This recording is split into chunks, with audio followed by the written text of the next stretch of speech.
All right. Here we are, another episode of Whatever Happened to the Movies. This time, we're talking about whatever happened to Escape from New York.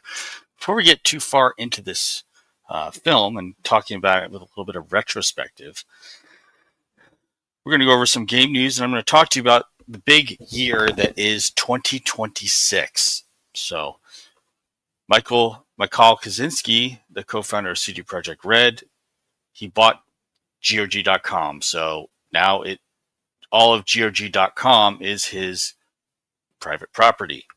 So this is another one of those cases where a game company essentially becomes private property when it was previously public as a corporation. But I'm going to talk a little bit about what we can do on social media, because there's at least 3 40th anniversaries for video games coming up. And I want to take a look at that with a view of a window. And we're going to go look at some of these. So,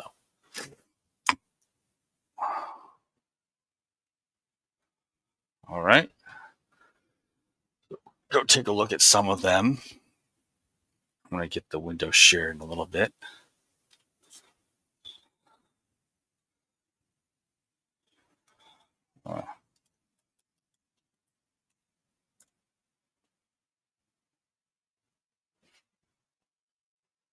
So I'm going to share screen. So I'm going to show you the hashtag we've got here. So here we are, Castlevania. We're related to the hashtag Castlevania. This Castlevania is having a 40th anniversary this year. It's much later, near the end of September. September 21st is the 40th anniversary when the first game was released on Famicom and NES. So here's what has the hashtag Castlevania. And I'm going to encourage you to use Castlevania hashtags to let people see the stuff. Come on, Alucard is not the original one, but evidently he's a favorite, I guess, for a lot of fans. So this is what we have for the hashtag.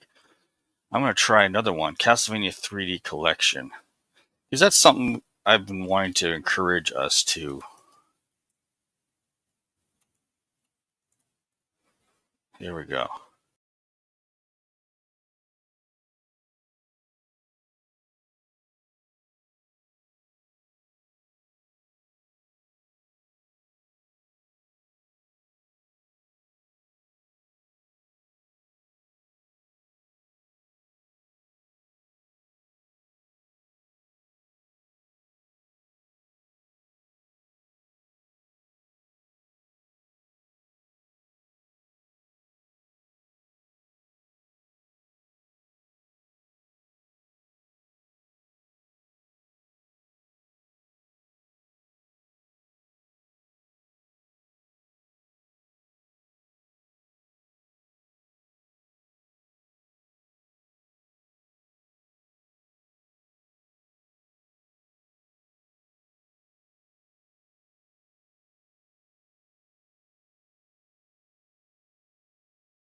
All right. You hear me better now?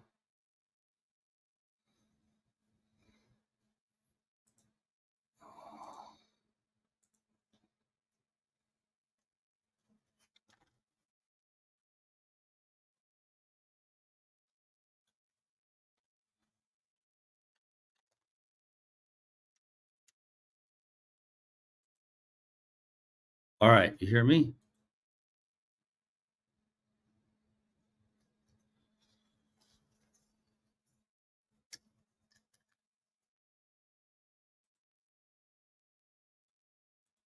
All right. Try with the audio. Hang on.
All right. All right. Let's try this. You hear me? Yeah, I can hear you. Can you hear me? Yes, I do. So Yeah. apparently my adapter failed, so I'll need to get a new USB of some kind for the microphone. That sucks. Well, yeah. I was talking about how to celebrate the 40th anniversaries of various video games coming this year. So a little delay, but I'm in the game now. But Right. we are talking about how the co-founder of CD Projekt Red decided to make the game that spun off from CD Projekt Red, known as GOG.com, his own private property. So he paid to buy it, and he owns it now. It's not a public company anymore. That's a shame. What can we do, right? Yeah, what can we do? I'm just wondering why he did it, and I'm wondering if he just wanted to do it so that because he owns it now. He personally owns it as his property now. It's not something you buy shares of for stock anymore. So I'm wondering if he got it so that he has more managing control of it. Or more likely, he wanted to buy it so that he can make more fundings or something like that. I don't know. Possibly. Um, he was also, he and his brother founded CD Projekt Red, so in Poland. So, it's basically someone who helped start the company made it his Right. personal property. So that's the thing. Right. It's not like what happened with EA, where EA got bought out by the Israeli and the Saudi Arabian companies. This is personal property of a guy who started the company and took it off the stock exchange. Okay. Okay. That explains. Yeah. But I was going to talk, and I'll put in the comments about how part of getting this 40th anniversary publicity for, let's see, Castlevania, Legend of Zelda, and also Metroid, I found out, is to have multiple people putting out similar hashtags. And I was suggesting Castlevania hashtag 40th anniversary hashtag. Mm-hmm. And the more people who do it, the better when it comes to something like the internet. Right.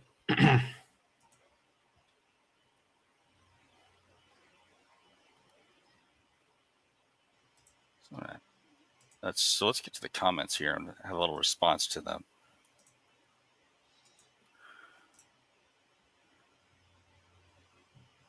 Hey, traveler, good evening. It's nice of you to stop by.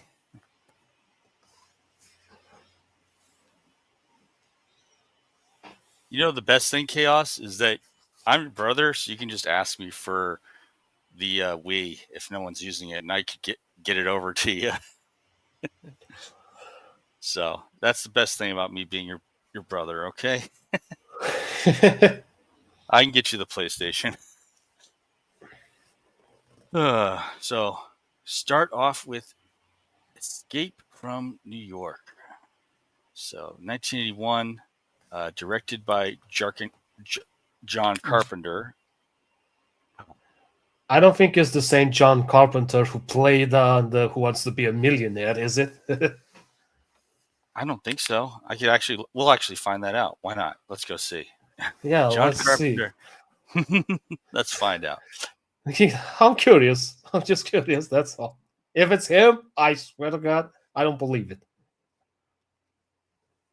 There's also that guy from that was Jeopardy though, Ken Jennings. That was insane how he kept going night after night without disqualifying. Maybe he got lucky. Yeah. Well, he was someone who was in the he was in the military, and he went a lot of places in the world. So that was Ken Jennings, anyways. Right. Okay, let's see what we've got here. Share screen. Well, let's see. Yeah.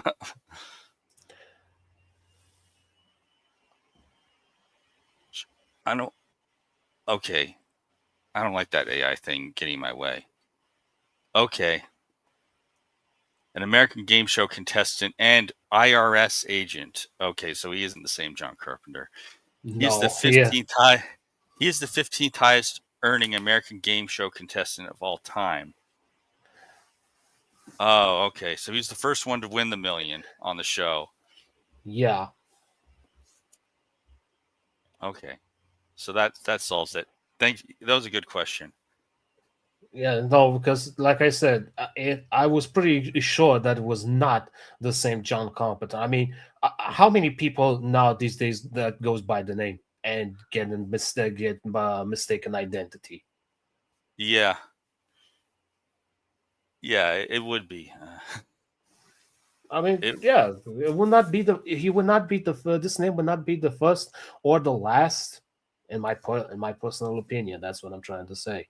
The funniest part was the actual name Snake Plissken was also the person who the co-writer Nicholas, who also played he also played Michael Myers in the Halloween before. So that's how John Carpenter knew him. But the writer Nicholas said, "Oh, hey, I knew some guy named Snake Plissken. He was a tough guy back in high school." So that's where they got the name.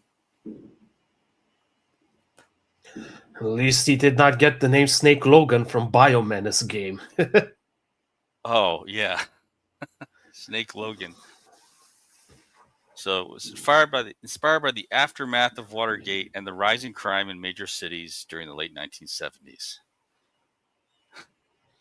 And it says also influential of number of later films and even video games such as Metal Gear and Batman Arkham City, etc. Yeah. Actually, it's funny because we could actually talk about a lot of them. Because remember how I was talking about Deus Ex? Yeah. We talked about Deus Ex recently. In the first Deus Ex game, which Human Revolution is a prequel. Oh, my camera's up again, so I can turn that on. finally. Yo. I can Okay. turn it on. Hang on. Here. That's better. So Yeah. Okay. finally, it's fine. I finally have it on. So yes. Oh no, there are some names that are shared. Michael Jackson. But in the first Deus Ex game, you have Liberty Island, and there's a prison law enforcement facility, and that was from originally in Escape from New York, where they have a prison facility for some really high risk prisoners, and that's where the new United States police force is stationed at that building on Liberty Island with the Statue of Liberty. Right. So I just realized, yeah, Deus Ex as well. Oh yeah. It's funny because Tim Burton Batman, we could talk about that later, was literally the 50th anniversary of Batman when that movie came out. 1989, 50 years earlier was 1939. And I was thinking of maybe, because I can use this display up here, I could actually show the comic panels of the first Batman comic at some point. I never saw Tim Burton Batman movie. To be fair, I think that was It's a long okay. time ago. The movies that, and even movie series that I never watched with Batman is the one with Tim Burton and another one with Adam West. I never saw those ones because it did not. I could not catch it up, or maybe it was not available in my country back then. It might not have been. Because because the only Batmans that I watched was the animated series with Kevin Conroy, and the recent with Michael Keaton, George Clooney, and the list goes on. Tim Burton is the one with Michael Keaton. Tim Oh, Burton directed Batman 1989 with Jack Nicholson as the Joker, and Batman Returns with Catwoman and the Penguin. So Tim Burton was actually the director then. Okay. Yeah. Okay. To be fair, I did not pay attention who was the director, who was the writer. I only pay attention on the actors, I'll be honest. It's fine. I don't blame you, because Batman for Warner Brothers is a safe bet at the movies. They know it won't do necessarily top numbers, but they know it will at least do decent numbers. So they've done different iterations live action. I mean, there's the one with Robert Pattinson, there's Christian Bale, there's Michael Keaton, and of course they did the one with Ben Affleck in their Zack Snyder Justice League movies, basically. So they've done different live action Batman. They did a lot of different live action movies. Let's be honest. But if we were to vote on the best Joker character as a live action movie, my vote goes for Jack Nicholson. He was the best actor for that role. I'll be honest. I did really like his performance. He had had plenty of little puns. Have you ever heard the healing power of laughter? Yeah, I heard that. But you ever dance with the devil in the pale of moonlight? Yeah, that one too. I just like to say that all my prayers. I just like the sound of it. Same thing. I save all my prey. It also, he was also in the film version of The Shining, but that was a long time, even before that. But yeah, they changed a lot for The Shining compared to the novel. But yeah, this is also, Kurt Russell's first R-rated movie he was in. Like previously he had been in, G or PG rated movies. He was known for voicing animated characters in Disney films before this movie. True. And the way that this funny part is the way that he and John Carpenter actually met was because John Carpenter was a co-producer on the television movie for The Life of Elvis Presley. So that's how he met Kurt Russell, because Kurt Russell played Elvis Presley in one of his really early roles on television and not on film. Right.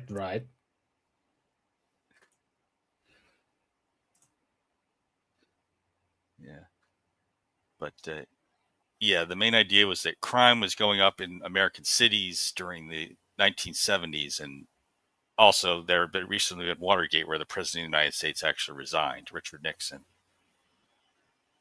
So Carpenter isn't clear when he first came out with this. He said it was after Watergate or Nixon's resignation, but he didn't do it until he had the success of his first Halloween film in 1978 with Michael Myers With Michael Myers, and Jamie Lee Curtis. he wasn't part of the project with Friday the 13th, wasn't he? No, that was largely Victor Miller, but Michael Myers was, back in 78 and 79 was when they did the first Friday the 13th. But Jason Voorhees didn't put on the goalie mask, the hockey mask, until the second or third one. In the first Friday the 13th, it's mainly how his mother kills the people, and he gets the machete in the film. He has the blanket over his head to hide how his face is deformed. To hide his face before the second and the third movie that he had to wear a hockey mask. To be fair, the way how he looked, I don't blame the poor guy that he had to wear the hockey mask. Yeah, I'll be honest. Right. But it was that success from Halloween where he rather, as it were, told the studios, hey, let's get a movie that's set in New York, well, a ruined type of New York, which is good timing because they came up with Mad Max 2, The Road Warrior in Australia in that same year of 1981. Yeah. More or less. And what is it? So, I mean, how much have you seen? I don't know about regions, but I do know in the Eastern North America they have Escape from New York on Amazon. Probably because MGM or Metro Goldwyn Mayer owns Amazon at this point. Well, I'm guessing that's why. I mean, I did saw the movie once a long time ago, but I think it was in the early 2000s. I'm not really 100% sure to remember much more exactly about this movie, to be honest, because I saw it for the first time on the television because back then there was no internet for me or computer back then. I know. You can understand that. But from my personal perspective, I mean, the movie was interesting, but the main character, the one with the eye patch, I don't know why, but the Snake, right? I don't know why, but I think I saw this character once, but not in the movie exactly. I think I saw him on a cartoon series with the Adventures of Billy and Mandy, right? And there was the one, and he was the one, and there was one that hunts ghosts, goblins, and werewolves and stuff like that, and he goes by the name Host Delgado. And the way how they designed this character, he looks almost the same as Snake from this movie. Let's look this up. Let's take a look at these parodies of Snake Plissken. Why not? I'm only just saying because I saw it, because I said to myself, I need to see if there is a differences or if there is something in common between these characters, and I think there are. Well, you sparked my curiosity, so I'm not going to say no. Well, Escape from New York, Metal Gear, Appleseed Comics. Okay.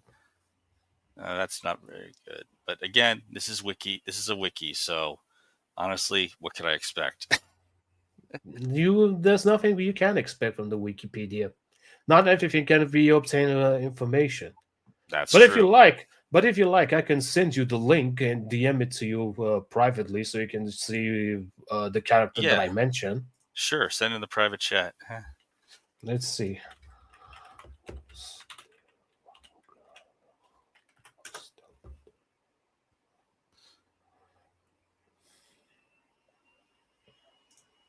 I'll see.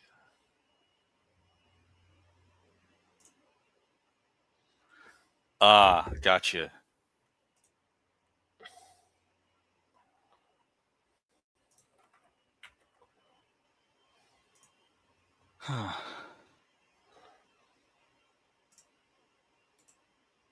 Hmm.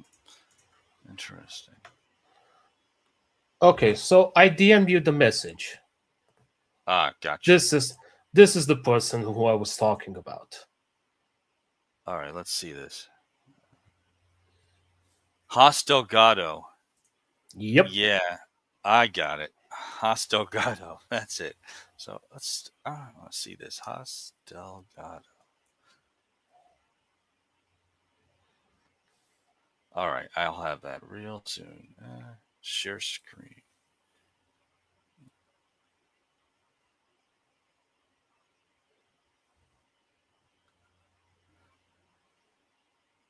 Ah, that's him. Yep. That's him. Yeah, it does look good. I know. A chainsaw Okay. leg. That one right there. Well, Chainsaw. well, he has the chainsaw, he has machine gun, he has everything. But yeah, like I Yeah. said, as I mentioned, he looks he may not look as the one from Snake, but it picked my curiosity. It only picked my curiosity. That's it. And I wanted to see if there is some similarities between these guys. A little bit this and that, the hairstyle, Right. maybe the eye patch. The one that difference is the hands between them. The Right. Snake has both his arms. This guy in this series, he only has one arm. The other one, he replaces it with different kinds of weapons. Yeah. Yeah. Exactly. Yeah.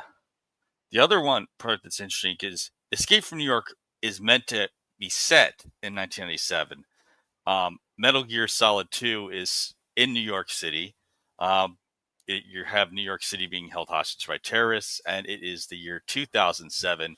So 10 years after Escape from New York, the film is set, is Metal Gear Solid 2. Right. Even more is the you have Solid Snake from Metal Gear in that game. He's using an alias called Iroquois Pliskin, so he takes the surname and pretends that he's not Solid Snake. Pretends that he's not Solid Snake, indeed. But hey, what can you do? Well, it's funny because it's the opposite of what happens in Escape from New York. They everywhere, when people who remember Snake Plissken from the past, go to him, it's like, Snake Plissken, I thought you were dead. So he plays the opposite in Metal Gear Solid 2, where it's just like, who's Snake? My name's Who's Iroquois. Snake? Yeah, that's a good one. This is what I'm trying to say here. Crisis mistaken identity right there. Yeah, yeah, That's the problem right there. Okay, same face, same voice, but what? Who is this Snake guy? I'm somebody else. You're confusing me. yeah, yeah, more or less. So Nicholas Castle, the original actor for Michael Myers in Halloween, so he co-wrote that. And the other cool part is that Snake isn't a traditional hero; he's an anti-hero. Although I'll say, even then, even if you call him an anti-hero, he still feels like he still feels slightly more noble than, and he does try to save the other people who team up with him in the movie, even though he fails to save the others besides the president. Because the Yep. president crashed. So the president crashed is the way it starts. If you remember this, it starts because the Air Force One, the code name for the plane carrying the president of the United States, crashed because it turns out that a co-pilot on the plane was secretly loyal to the terrorists. So she took over and she crashed the plane into New York City, which has become a prison zone. Right. So they asked Snake, because he used to be a soldier in the army, a commando in the army, to go in there. And in the theatrical version, you don't get to see why Snake got arrested in the first place. So why is Snake in prison? Well, he's in prison because he picked a lock on a locker in the National Bank in San Francisco. Um, and took a lot of money out of there, and that's why he's in prison, because they caught him trying to escape on a train.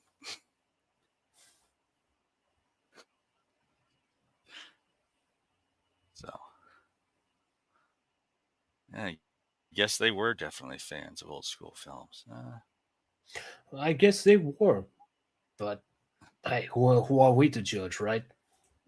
It's fine. I think that parody is pretty funny.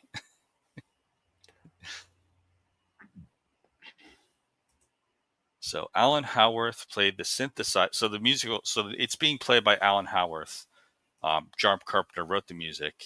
But it's being played on a keyboard or synthesizer by Alan Howarth when you see the introduction. Mm-hmm. And the only time they actually did filming in New York City was that the film cast rented a part of Liberty Island where the statue is set up, and did filming of the statue and added in the models for the police station that they have on Liberty Island.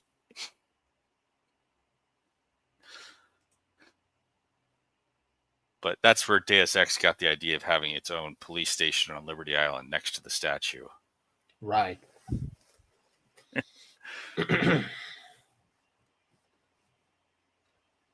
But they were using new, more sensitive cameras at this point, as you can see in the lower right, to capture darkness, because a lot of cameras up before that point had a hard time recording unless they were night vision. They had a hard time recording in the dark.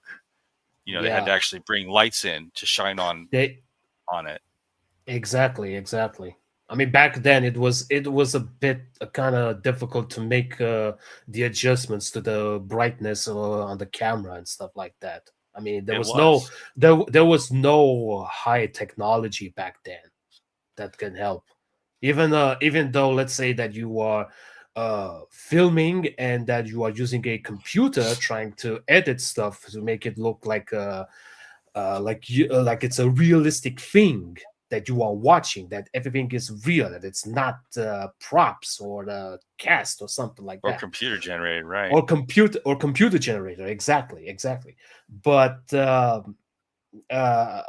mean, these technologies works in these years now, but back then in the early 90s, those were a bit impossible to make props and everything like that. And plus, do not forget that there were also stunt doubles back then. I'm not sure if the main character for Snake, that they had a double stunt for the double stunt to take all the beatings, the flames, the stuff like that, you know. Kurt Russell actually did. He had several. He had someone where they only you only saw the view of the stunt double from behind, but he did the dangerous car drive sequence. Right. There was another one who was doing the jumping or some jumping sequences, because you just need wires to do this, or else you need wires, because you can't just do simply like, come on man, jump, you can do it. No, it's crazy. You can really get hurt. This is not a movie. Movies, life in the movies doesn't mean they're guaranteed to live forever. Right. And they were starting to they had some airbags at the time. The airbags today are a little bit more refined as a technology, but there was a third stuntman who they filmed him from a distance to make you not aware it was Kurt Russell. Not actually, right. It was Kurt Russell doing the fall, but they did an airbag so you could fall, hit the airbag, and you should be fine. Right. Exactly the point right there. But like I said, but now stunt doubles these days, they're really not really needed anymore, to be honest. Yeah. But the other funny part is that before James Cameron was directing films, they used James Cameron, who we know for Avatar now, for Escape from New York. He was painting backgrounds. He was painting the backgrounds to make things real. That it's really part of the scenery of the city itself. Yeah, so that's where James Cameron was working when he was really young. Was the World Trade Center? No, that opening shot is actually not even painted. So what they did, Kaos, is they actually went, they did a scene of miniatures. They put glowing lines on the buildings, and that's what they filmed. Exactly. I mean, they showed the on the background. I mean, I'm pretty sure the picture on the lower picture on the right corner. I'm pretty sure that's just the backstage over there showing the crew and what they were working on and trying to make things look that it's actual a real thing. Yeah, But but this was it's more basically like just a background painting, and then afterwards when the rolling was done, they would make the adjustments so they can input the special effects with that's coming in to make like a real scene. right. They did have color chroma keys like green screen and blue screen then, but what they did is Exactly. they used glow sticks on the set, and they were filming the buildings, the miniatures in the dark. I mean, I first thought that was actually painting, but that's what they did. They built a miniature set, turned the lights off, and had glow sticks to outline the buildings, and they filmed it. And they film it. It's kind of like basically like how people were using green screen on the back. I mean, Yeah, on your back, you know that it's just the basically green paper or something like that. But right. on the computer, on the screen of the computer, it shows that you are part of a, let's say, foundation or something like that. Yeah. Yeah, so Chaos, there were some movies that did really early CGI. The problem with CGI was during the 80s, it was extremely expensive, and they uh, they only usually had budgets of around 5 million for a relatively low cost Hollywood film, 20 million that Star Wars was back in 1976, 77 was pushing it, and Fox was scared that they wouldn't make back their money. But they did, but Fox didn't know that until it was released. To be fair, the lightsabers that they were using back then was really amazing. I mean, I'll be honest, I still can't. I'm still not getting over it on how they were holding a toy sword, but then this one, and then on the movie, it's like realistic thing. Like, oh my god, you Yeah, really chopped the guy's arm like that? How yeah. did you do that? It's just a toy, for God's sakes. But Well, no, it's Anthony, not. But yeah. hey Anthony, good luck at class. All right. But yeah, so they did have early CGI with Disney's Tron. They did have really early CGI with trying to Last Starfighter, but the CGI part cost them a lot out of their total budget. Um, it was expensive for them to do it, and it pushed the budget really high for Tron when they released it in '82.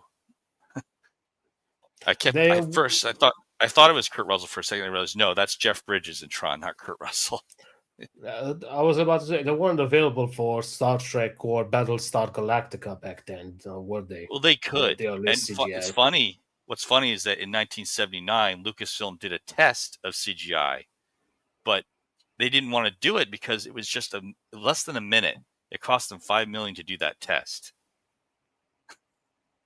Now, $5 million in today's budget, that's nothing. But it's just until the Yeah, computers got cheaper, it was hard to do. it was hard to do either way. I mean, okay, back then, I mean, like it's like you said, back then in the early days, it was a bit complicated and it was a bit hard to do this kind of stuff. Because Right. now these days, okay, just a few taps of the buttons and you can do it perfectly. But hey, this is now.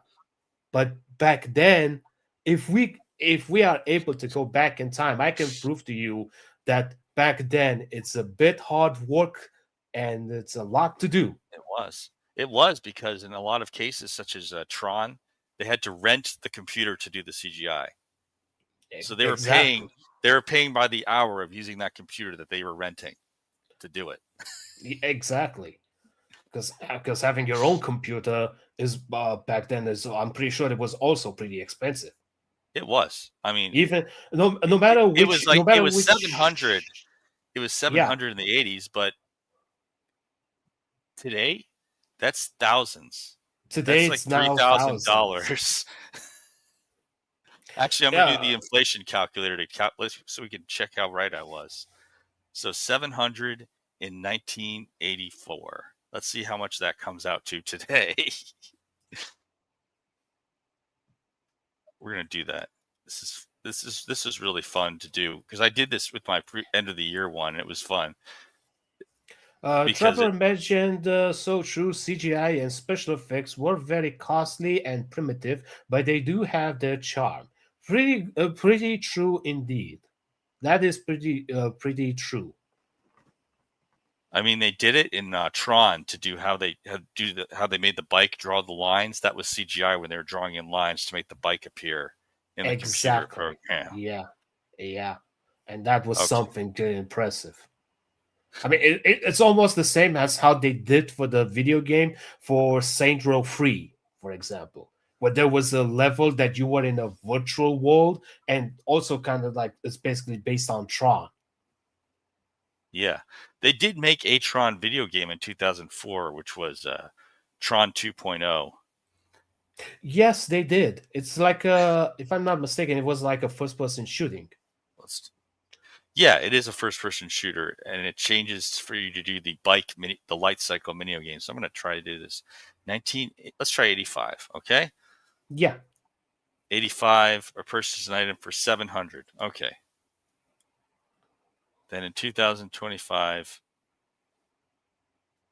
the same item would cost. Let's see. So I was over actually.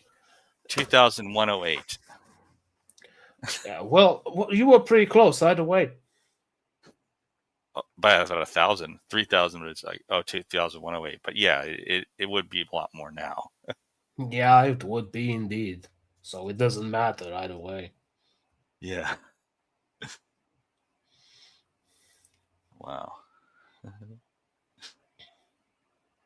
And of course, Jamie Lee Curtis, who got started with Halloween, she became the narrator in the opening.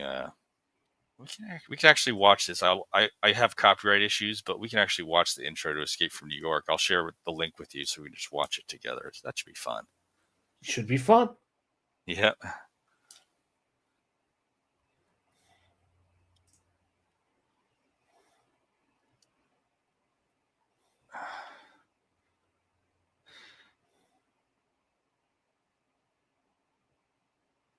You found a place of complete focus. You honored your thoughts and mastered your mind. So I'm going to get this. Okay. I'll get you a link in private chat. All right. Just let me know when you're there. Yeah, sure.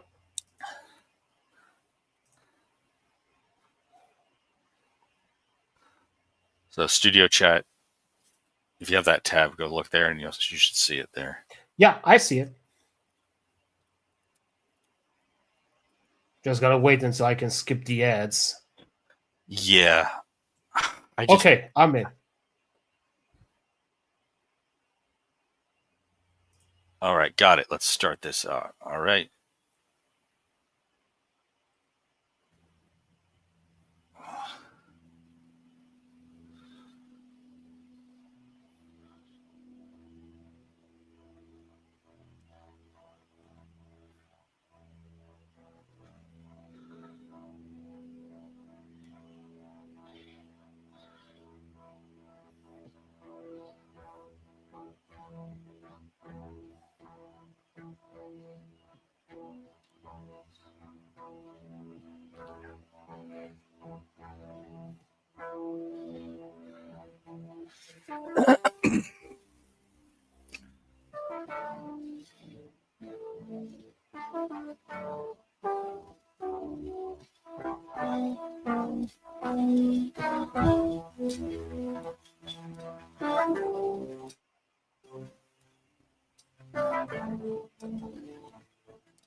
I do enjoy the older opening titles and credits.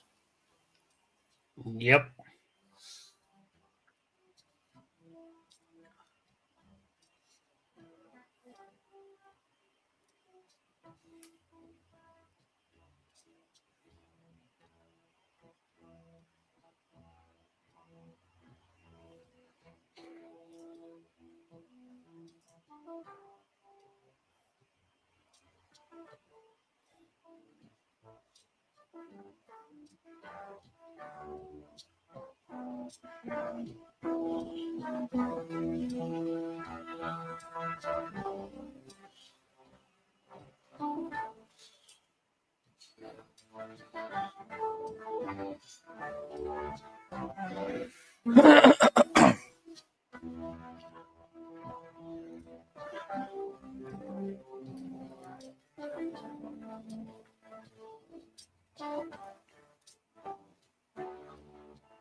The once great city of New York becomes the one maximum security prison for the entire country. A 50-foot containment wall is erected along the Jersey shoreline, across the Harlem River, and down along the Brooklyn shoreline. It completely surrounds Manhattan Island. All bridges and waterways are marked. The United States Police Force, like an army, is encamped around the island. There are no guards inside the prison, only prisoners and the rules they have made.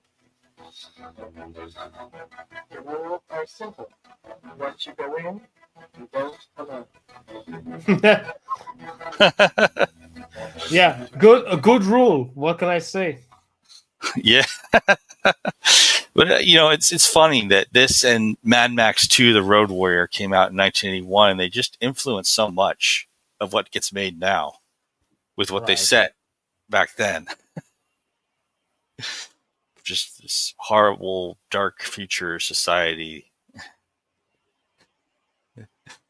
going on. Right. So, yeah, the map part, that when you see the map, they're illustrating that.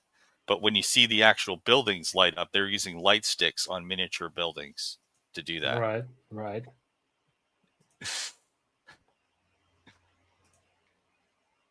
But no, there is. I was also going to share a link real quick for the bank robbery. I don't know if we have much time for the bank robbery scene, but they ended up deleting the scene where Snake picks the lock in the bank and takes the money out of it in the San Francisco. But the idea is that somehow they'd made these really super fast trains going across the country really fast, like 500 mile per hour trains.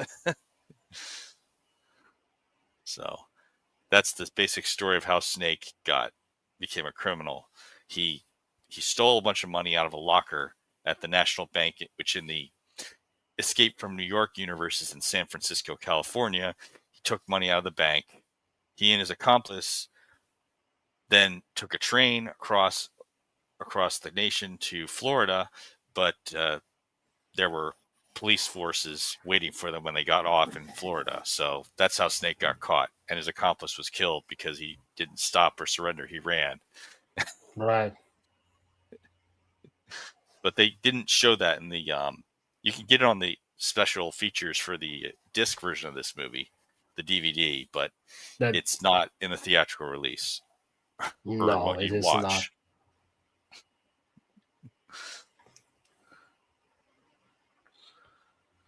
So these are the different posters. I got some of them. The one on the left is French, German, Japanese, Italian, and Spanish is on the right. Right. I just like how the ones that are. I like how the first, how almost all of them are just use the title New York 1997 instead of Escape from New York. Mm-hmm. I guess there was something to sell in that using a different title, I guess. Possibly. Or New York prison. Japanese New York Prison Island. Some of these titles are interesting if you get what they say. Prison Island in Japanese. That would be something. I mean, yeah. Oh, wow. But it's almost done. Favorite scene from the film? I guess mine is when the president grabs the gun and just starts shooting in this movie, because you've spent the whole movie with the president as a hostage, and then he finally turns around and shows that he's secretly dangerous. Yeah, that was my favorite part as well. I wanted to say the same thing. Yeah. It's also sad that a lot of the actors just aren't with us for various reasons. A lot of them were old then. I mean, Ernest Borgnine. Yeah. Kurt Russell's still with us. I mean, he's 73 now. Maggie, that actress, is still with us. John Carpenter's with us. But Isaac Hayes, it's sad. He wasn't too old. He had a heart attack. He was the Duke. Donald Pleasance, He was really old. He was also in a number of other films, such as Great Escape and British comedies. Right. And the funniest part was what John Carpenter gave him a story for his character that didn't end up in the movie. So he said he was the child of a prime minister based off Margaret Thatcher and Ronald Reagan, but that wasn't. They never mentioned in the movie. Nope, they didn't, unfortunately. But Donald Pleasance was with the Royal Air Force, and so I don't know how random that is. But yeah, Donald Pleasance is old. He was also in like I said, Great Escape and a number of other films, including this one. And I think my favorite one is, like I said, that's them setting up the actual miniature set. Which they would put glow sticks on in the dark, right there in the upper right. Right. There's there's the behind the scenes with Isaac Hayes, and the actor who plays Romero, I keep forgetting his name. They were taking a little break with the camera woman right there in the center.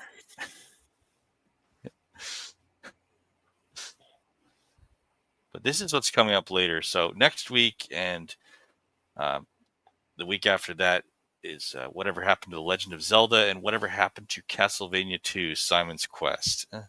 Oh, that one with Simon's Quest, I got a lot of things to say. Oh, that's good. Not in a good way, though. That's what I'm gonna. That's not in a good way. That's fine. I don't entirely like it either. I do enjoy the fact that Simon's Quest had a lot of things used in later games again, but it was a big change in how you played the game compared to the first one. Yeah, it's more like an RPG, if you ask me. It's like, because it's also force grinding, so you can get the stuff that you need from the vendors. Yeah, but I think we should keep this topic for when the time comes for to talk next about week. Simon's Quest. Yes. Well, whenever it's appropriate, because next week, like you said, we got Legend of Zelda. I mean, that one I could bring a few, but not too much. But on Castlevania 2, Simon's Quest, yeah, a lot of things we have to say about that, and not every people agrees with the game. Yeah. So everyone, we'll see you again next week, same time, same channel, and should be good. We'll be talking on the voice channel Discord about the project, and I'll do it at different times. So everyone, see you again, and bye-bye.